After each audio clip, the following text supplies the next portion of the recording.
Have a great day, sir. I am Jingle Ihorango Monsanto from BS Ed English 1B. Today, I am here to reflect about what I have learned from your subject, Introduction to Linguistics, this whole semester. I have learned that linguistic analysis refers to the scientific analysis of a language sample and involves at least one of the 5 main branches of linguistics, which are phonology, morphology, syntax, semantics, and pragmatics. To know more, let me tackle these branches one by one. First one, phonology. Phonology refers to the study of the sound of the language.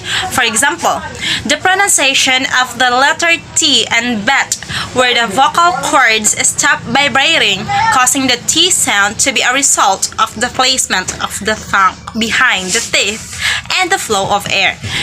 So, from the word b, b, b, t, t, t. So, from there, we form the sound bet. Every language has its own inventory of sounds and logical rules for combining those sounds to create words. The phonology of a language essentially refers to its sound system and the processes used to combine sounds in spoken language. Second one is morphology. Morphology refers to the study of the internal structure of the words in a language. For example, madly, review, resubmit. So, madly from the free morpheme mad and bound morpheme li. Then resubmit. So instead of saying submit again, we make use of the suffix re, which means again. Same here with a review. So review from the free morpheme view and the bound morpheme re. Why we say it was bound morpheme? It is because they can stand on its own. They are bound to combine with the other free morpheme. So, in any given language, there are many words to which a speaker can add a suffix, prefix, or infix to create a new word. In some languages, these processes are more productive than others. The morphology of a language refers to the word-building rules speakers use to create new words or alter the meaning of existing words in their language. The next one is syntax. Syntax is the study of sentence structure. For example, she is a person versus she am a person. Another example, I bought myself a new shirt versus I bought a new shirt. Then, he took me to the restaurant versus he took I to the restaurant. Another example, we ate fish for dinner versus we dinner fish for it. Here in syntax, we follow the formula. Subject plus verb plus the direct object.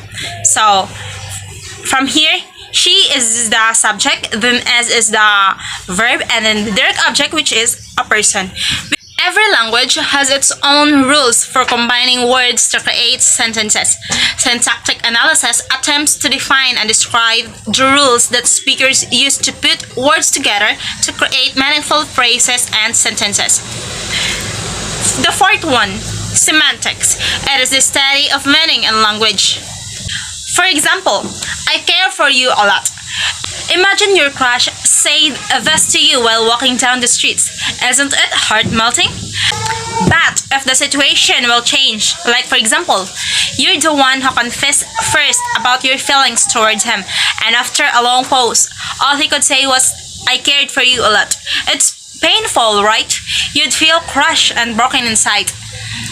Another example, the phrase, do your chores.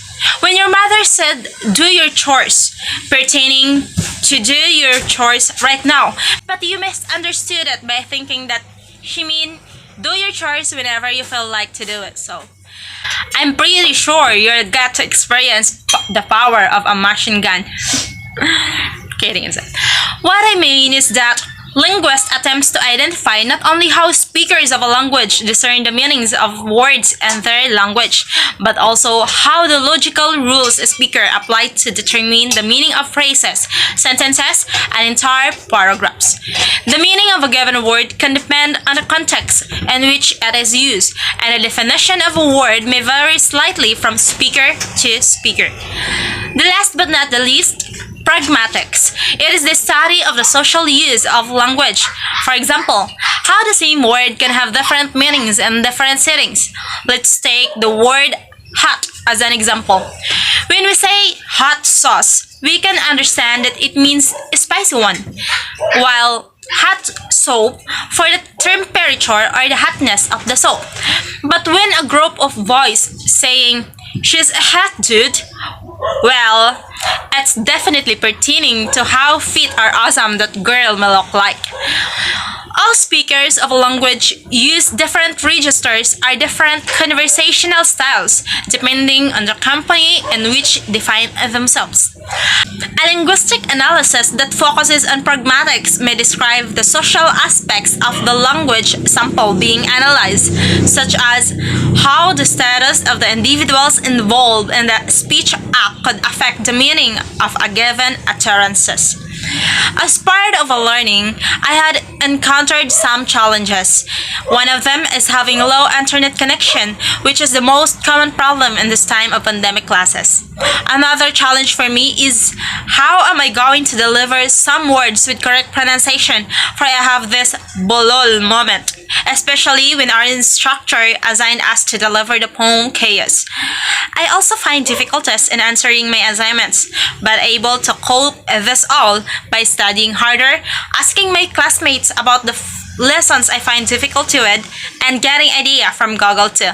Aside from that, the most effective one is to have a self-study on the handouts given and do read and read and read.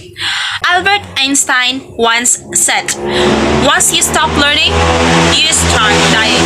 So let us continue learning new things and new lessons amidst of this new normal and online platform of learning. Just keep on pushing and surely we will reap the fruit someday. Again, this is Jingle Ihoranga Monsanto from BSed English 1B. God bless everyone and happy learnings!